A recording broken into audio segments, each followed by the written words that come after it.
So ayan guys, nandito ako sa Tamar Park. Ito yung pinaka-famous na park dito sa Hong Kong. Lagi ito may display at saka ito yung isa sa pinaka-paborito din ng mga kababayan natin na puntahan. So ito nga pala yung flow ng Tamar Park. So meron siya mga restroom. Tsaka bawal ang ano dito. Bawal mag-skateboarding, dogs, no cycling at saka no smoking. So ito lang siya. Ayan. Magpa-register pala kayo doon sa ano, sa clock kasi libre lang siya, wala po siyang bayad. So ayan, ito pala itsura niya pag daytime. So pasensya na guys kasi very cloudy. So walang araw ngayon. Today is Good Friday. Yan, daming itlog.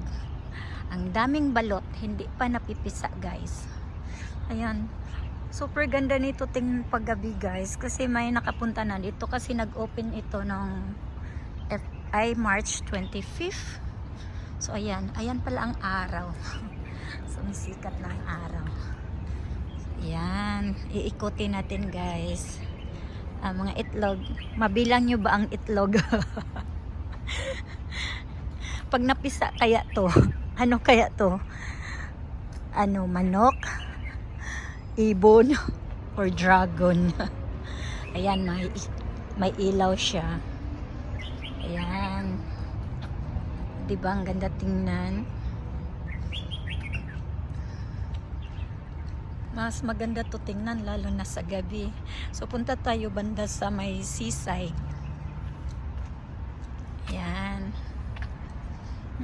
Sa Martis pa ako pupunta dyan. Kasi naka-booking na ako eh.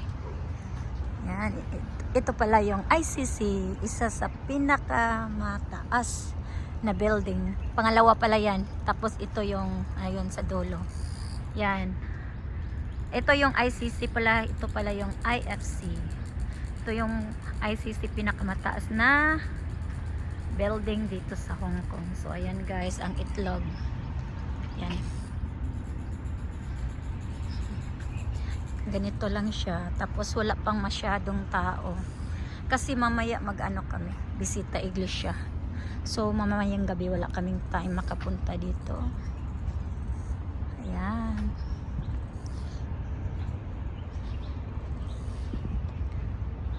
Ay, pwede dito. Dito tayo dadaan. Yan, ang lalaki na mga itlog. Ayan, actually, ano pala to, hanggang June 2. So, mas marami pa tayong time na makapag, ano dito sa itlog. Ayan.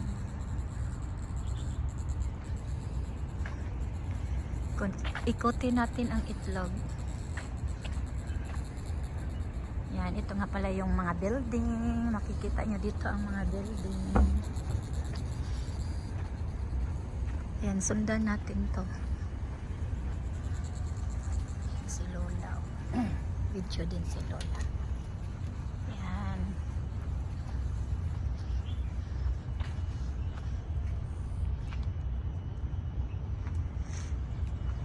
Yan. Punta tayo doon banda sa seaside guys. So ayan, may maliliit din na itlog. Actually sa kabilang side ng isla, yun sa West Kowloon. Ito pala yung Science and Art dito banda. Yan doon.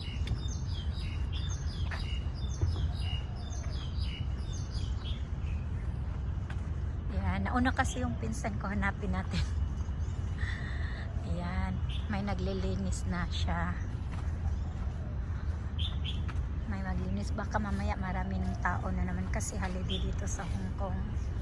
So mamaya dami na ng tao dito, may pupunta na. Itong park na to kasi ano siya, open public. So every Sunday, Saturday, Sunday, yung mga kababayan natin pwede dito maglapag. Yan, pwede ka maglapag dyan. Upo-upo, umaga hanggang gabi. Basta magdala lang kayo ng pagkain kasi ay may mabibili pala. May mabibilhan din pala kayo. Ayan. Wala pa, 4 minutes, 5 minutes pa. Abutan ako. Kausa ka kuan. Yung 5 minutes na ako, murag 6 okay. Sa pag-sure, ganina ra ka diya. Wa man ako putla. Awa din mo puta. Gidletso na. Wala edit ba? So, ayan guys. Ito na pala, oh. Trapuhin na.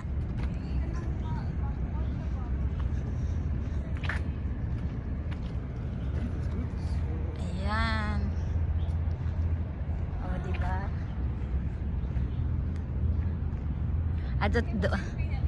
Lagi. Napalagi. Ato sa ako dito. Makita ra dito. So, ayan. Punta tayo dito banda sa may dagat. So, ayan na ang IFC. So, dito tayo. Baba tayo dito, guys.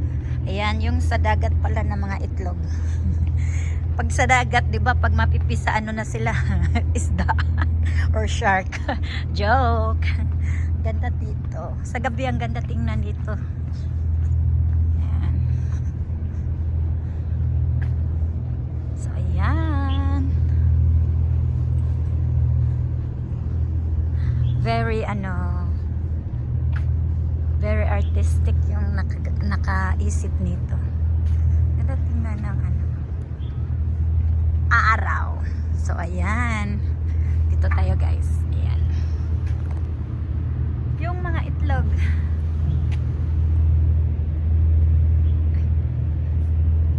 Ayan, may ilaw, may mga ano daw, may mga ilaw din.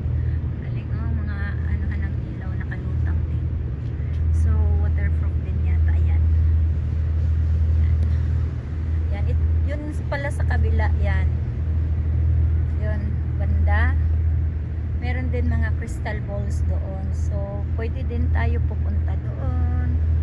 Pasyal-pasyal. Actually, sa Hong Kong, marami talaga ang mapupuntahan dito na mga tourist spot, guys, na walang bayad. So, ayan.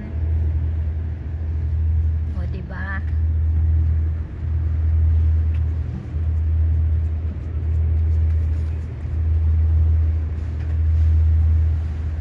So, nandito na tayo. Akyat na tayo ulit. So, yan ang ano pala, yung Ferris wheel, observatory wheels.